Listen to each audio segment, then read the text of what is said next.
body is incredibly wise and it's energetically sensitive. And so there's this whole invisible world that's always here with us, this world of energies. And we know that this is the case, even if you don't have practice with it, because like say you walk into an environment and it's a brand new environment, you start to feel things immediately, whether it's like a comfortable place, and you're like, oh, wow, I can really relax here. Or whether it's like this place that kind of gives you a little bit of like anxiety of like, eesh, I don't know how I feel about being here. How would you know that just walking into a place? The body knows. The body is picking up energies, whether it's energies from the past, like what's happened in this space before you got there, or energies of the people that are there, and it comes through the body as a feeling. And so, helping people land deeper in their feelings and to begin to trust that those feelings are not random, but that they're the guidance system. And if we give that stuff more credit in any moment in our day, it opens up a lot of opportunity for awareness. Rare Medium with Deb Snyder, celebrating life's rarities, the people, places, and experiences that just might be a little bit weird. This podcast explores all facets of our energetic connections to each other and beyond. We'll dive into the depths of mediumship, psychic ability, intuition, near-death experiences, afterlife research, healing modalities, and more. Our focus is to bring you relevant and moving accounts with guests who share their authentic selves and their treks into the spiritual and energetic realms. We'll learn how those experiences shifted their perspective on life itself. Join us to be inspired by everyday people on their extraordinary journeys into the rare medium of the mystical world.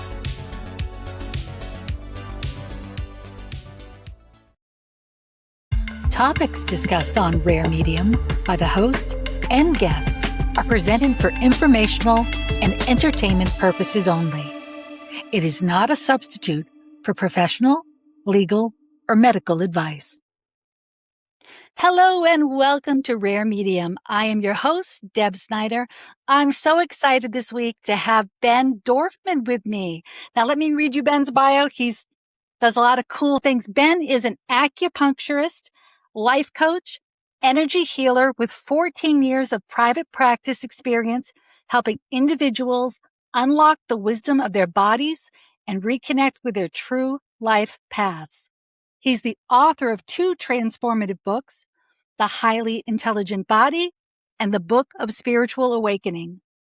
With extensive training in ancient shamanic healing ceremonies and energy work, Ben bridges the gap between physical health, emotional intelligence, and spiritual awakening. Through his clinical practice and immersive weekend healing retreats, he empowers people to listen deeply to their physical body, be more present with their emotions, and step into their power as infinite beings of energy. Welcome, Ben. Thank you for having me. I'm excited to be here. It's an honor to have you. And you can, of course, learn more about Ben at his website, bendorfman.com. Now, Ben, our audience loves to discover the evolution behind the expert. What brought you to where you are now? Yeah, thank you. Great question. I come from an alternative medicine family. My mom is she's a nutritionist, but she operates like a naturopath, and her best friend was a shaman. So I got to hang out with lots of interesting people as I grew up. But for my own personal journey, I struggled a lot with really heavy depression for like 2.5 decades, and also had like very loud spiritual cravings and needs that I couldn't figure out how to get those needs met. And so it was a long journey of trying to heal and to figure out why I was feeling the way I was feeling. And in that whole process, I, got to do amazing healing ceremonies and therapy that kind of unlocked a lot of emotional awareness and tools, and everything that I felt like helped me, I brought to my private practice to see if it would help other people. And it definitely did. And so I got to, play with these awesome tools, not just for myself, but also for my clients and whoever else needed them. Yeah. Wonderful. So it started with the acupuncture? My private practice? Yes. Yeah, it's interesting. As I was going through school, grad school for acupuncture, which is a 4-year training. Halfway through, I was having this kind of emotional healing awakening. So I went to my mom, of course. I was like, I want to be a therapist. I don't want to do this acupuncture thing. And she was like, stick it out. And then afterward, train and do another thing on top of that. So that's kind of what I did. I started with acupuncture, and then I went on to become an ontological life coach, which is like a body awareness Mhm. coach. And so I blended those two into my private practice so I can do both emotional healing, but also physical healing as well. It's fascinating. It's all connected for sure. Now, in your latest title, The Book of Spiritual Awakening, you explore our connection to the divine. Now, tell us what you mean when you talk about our infinite selves. Yeah, for me and my kind of spiritual journey, I in the beginning felt like there had to be this choice between being human or being spiritual. So if you're trying to be more spiritual, you have to try to get out of the body somehow, kind of go back to the spiritual realms if you believe in such a thing. And it always felt like you couldn't be both at one time. And as I've gone through a lot of trainings and big healings in the spiritual department, I realized very clearly, kind of on a body level, that the divine is here now, in everything, right? It's in our bodies, it's in the human experience. And it's kind of funny to me now that when I witness people splitting that up, oh, I have to have this human experience, but then I can leave finally and go back to the spiritual world. It's like, well, no, the spiritual world's here now, right? And so that means our infiniteness as a spiritual being, a soul that keeps this body going, that's here right now. We have access to our infinite self here in the body, and it's always happening whether we're aware of that or not. And so just having tools and practices to help us embrace that. Very good. Now, how can someone who might be going through, a really challenging time here on planet Earth ignite this divine spark within us to help themselves in daily life? It's a great question. For me, I really connect the physical sensations in our body and also our emotional experiences with the spiritual. And they're all kind of one unit in my work, in my practice. And so I always try to encourage people to sit with what's showing up for them as they go through a process with their life. So whether that's, like, for me, it was depression or anxiety or grief or sadness, whatever it may be. And tends to be the window into deeper aspects of ourselves. And so part of the practice is ending the battles between us and those emotions, because it's so easy to fight with those things because they often are painful and we don't want to experience those things continuously because of the pain. And so if we have someone helping us sit with those things calmly and kind of breathe and settle into those things, often they will shift and change on us into other deeper things that we can connect to, deeper parts of ourselves, but often it's spiritual aspects of ourselves that will show up as we kind of walk through those feelings when they're there.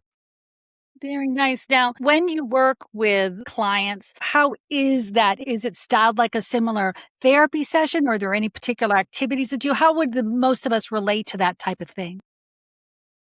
Yeah, great question. I think it somewhat depends on how people show up. So when people come into my office, I'm always kind of tracking and noticing, like, what are they drawn to first? And so often it is through the body work that people kind of step into that healing world, whether it's like basic stuff, back pain, headaches, or whatever.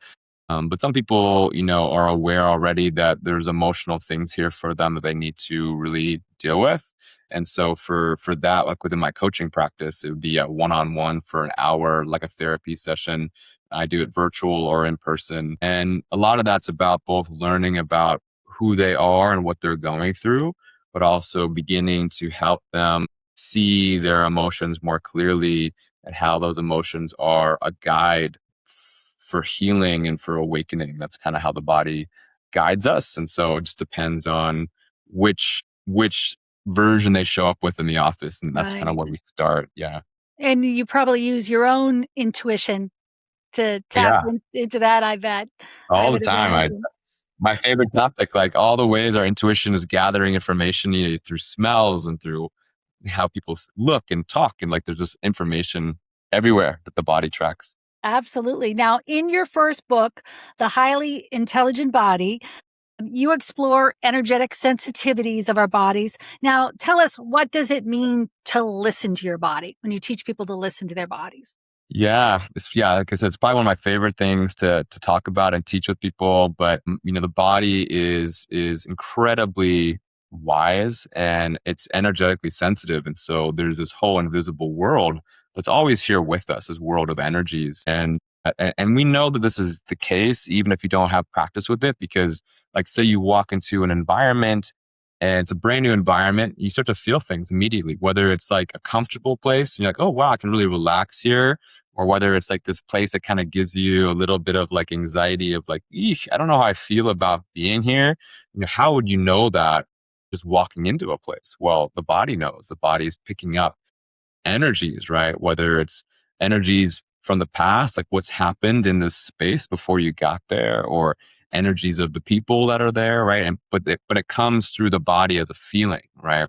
And so, helping people land deeper in their feelings and to begin to trust that those feelings are not random, but that's a guidance system. And if we give that stuff more credit in any moment in our day, it opens up a lot of opportunity for awareness, right? And it also applies to our relationships. So we sit with someone or talking with them, and if we're really paying attention in our body, we get all these kind of different feelings and pangs that just show up in our body as someone's talking or we're having this exchange. And I think it happens so naturally. Some people don't even sit with that stuff to think, why am I feeling this in this moment? Why is this thought randomly showing up in this moment? Like, what is the connection there? And if we again give that stuff more credit, that to me is our intuition. That's the practice. And you're feeling that the awareness alone of some of this is the powerful tool. Yes, yeah, just the awareness, aka the feeling, right? And a lot of our intuition comes through the five senses. And again, I think it's so basic that people don't even think twice about it. But like one of my favorites that I use a lot is through smell.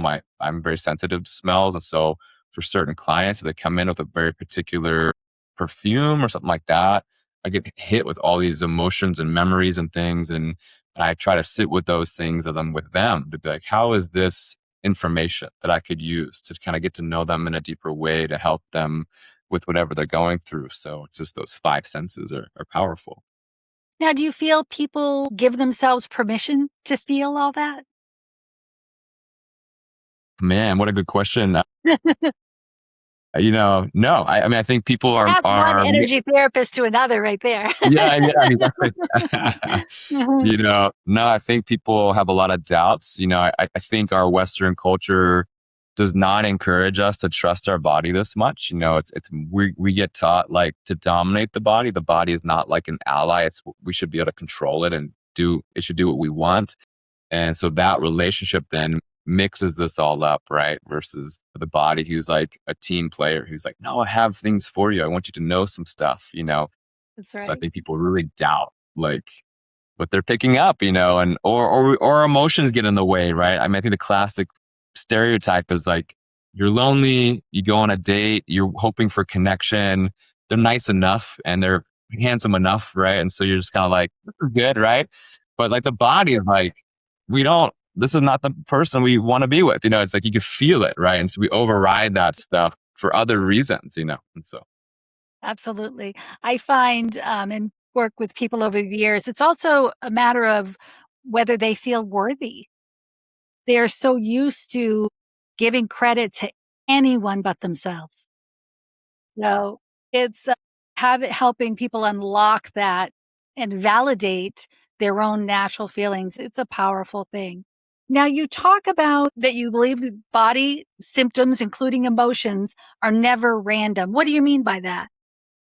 going with this idea that the body is super intelligent and also an ally, a team player.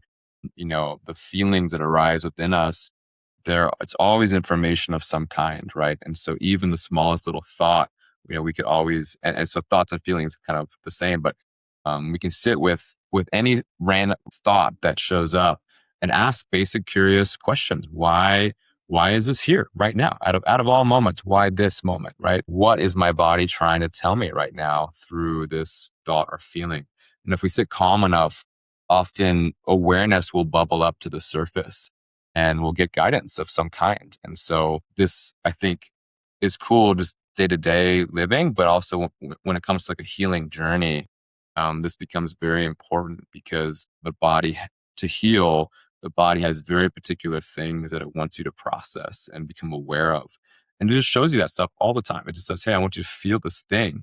And if we, again, stop fighting those feelings and give credit to them and investigate with non judgment, then a lot of just natural awareness just shows up. And then we actually process stuff and then we can get it off our back. Yeah. Do you ever feel that intellect can be a barrier to helping people heal? Absolutely. I'm sure you run into that all the time. Yeah. Again, our Western culture puts more value on logic. It almost puts like logic as like a quote unquote mature trait. And then the emotions is like a quote unquote like young, naive trait. So there's like a hierarchy there. And so, but also with logic comes control. So we want to control how we feel.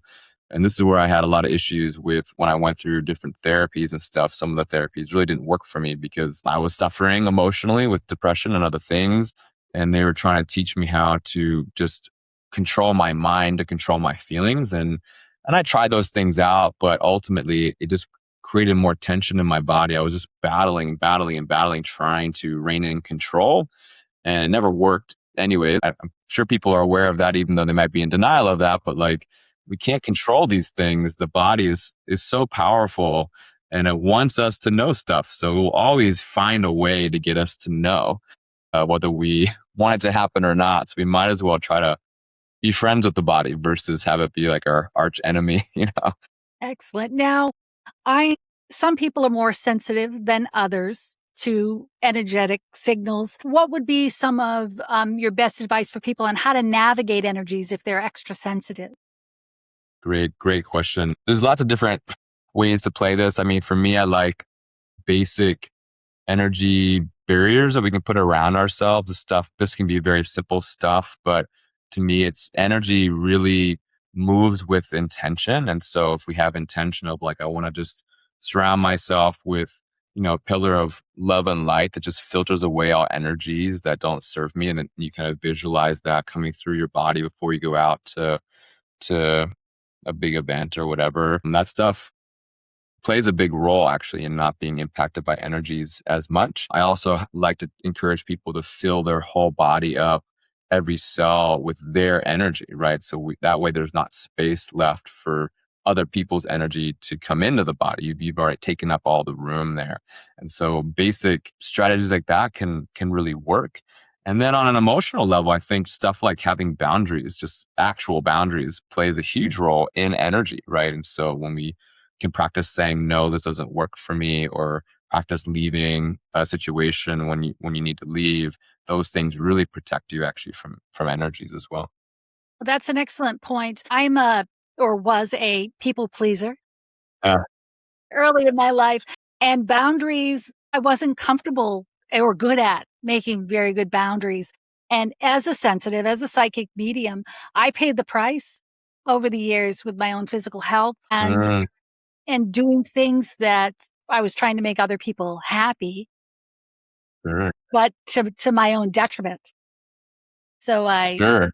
I totally agree with you on that aspect. Now, as talking a little about these energy systems, do you deal, people hear these terms tossed around, aura and things like that. Do you educate people on the subtle energy system?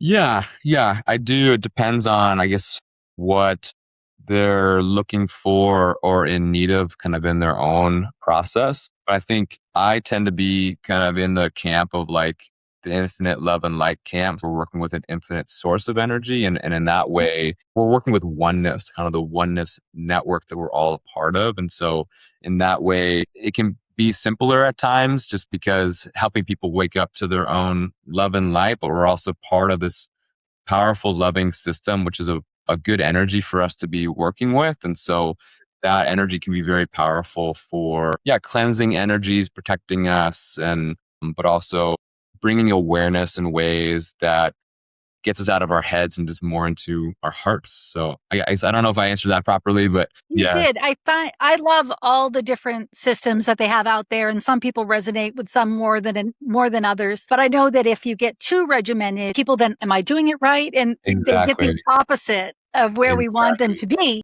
Now, you talk a little bit about your weekend retreats. Walk us through what one of those would look like if someone wants to come out and see you. Now, you're out in Seattle, Yeah, yeah. I'm in Seattle. Yeah, it's a great spot. Yeah, I'm actually we have one coming up that's all full now, but like in 2 weeks here. But yeah, we have this beautiful shared community property on an island here called Anderson Island, right on the water. And so, just the island itself, I feel like is just healing when you get there. But my work for the retreats is aimed at community healing. And so I've found over the years as I got to experience for myself that healing when you're with other people is much faster and can be more powerful than when you're by yourself. Partially it's because you hear people's stories or you get to experience vulnerability and intimacy, and those things really open us up in really deep, powerful ways. And we get these deep validations and things, and we get to see that people are just like us, and they struggle in the same ways that we do, and it just kind of unlocks lots of stuff. And so that's kind of the way those retreats are oriented. We kind of all sleep in two houses, it's kind of like sleepover style, and then we make meals together, and then each retreat has different themes. And so this retreat coming up is for embodiment. And so we'll be playing around with getting people back in their bodies. And we'll be doing that via barefoot walking in the woods, breath work, and we'll do some drumming as well. And then the second day will be emotional embodiment. So, getting back into our emotional bodies, giving credit to how we feel about things, and just kind of building awareness about, am I listening to my feelings or do I fight them? And why is that? And then usually there's a spiritual component in all of this. So this time we'll be doing a spiritual journey to meet one of our core spiritual allies. That's a very classic shamanic practice that we can do via the drums. But I love that kind of journey because it's exciting and it's interesting. It's a different muscle that we don't get to play with as often. And it just tends to bring very cool conversations for people and stuff like that. wonderful, Ben. It sounds fabulous. Now, how often in a year do you do those retreats?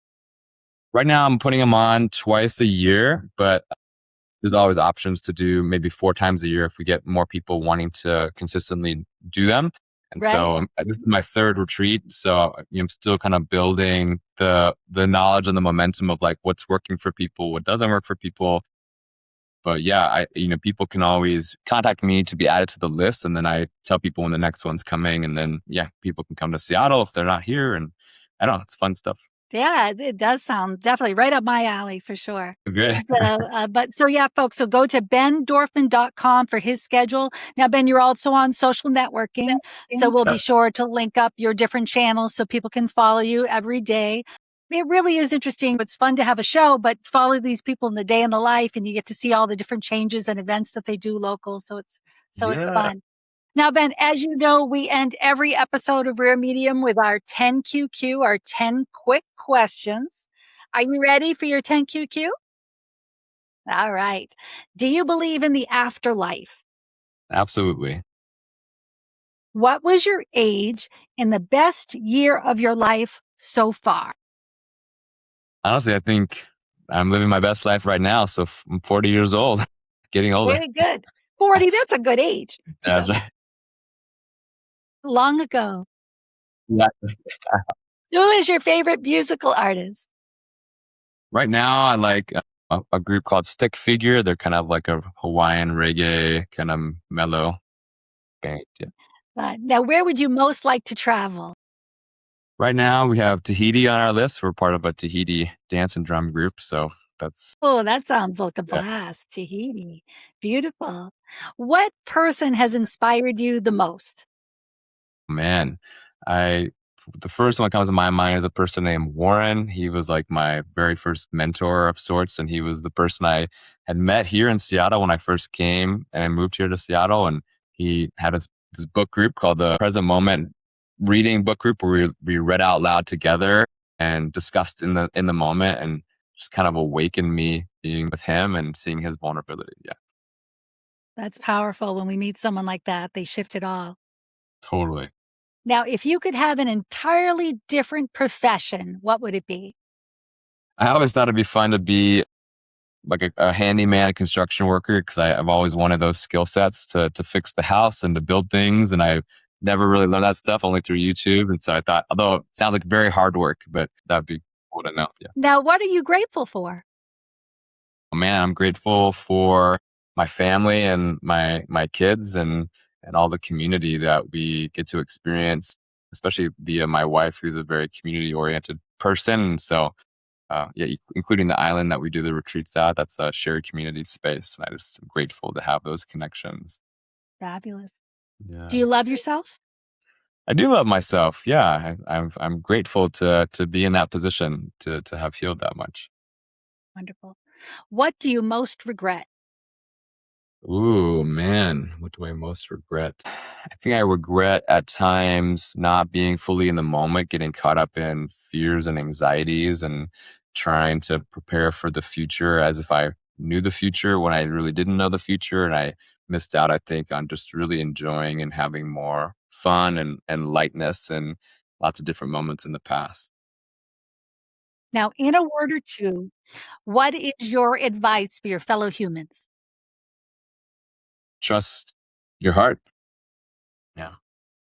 Very good. Ben Dorfman, thank you so much for being with us. I look forward to catching up on both of your books and looking forward to what you have next. Thank you so much for having me. I really enjoyed our time together. Thank you. This has been Rare Medium with Deb Snyder. Please subscribe in your favorite channel and leave any comments you'd like us to see. To learn more, visit debsnyder.com or heartglow.org.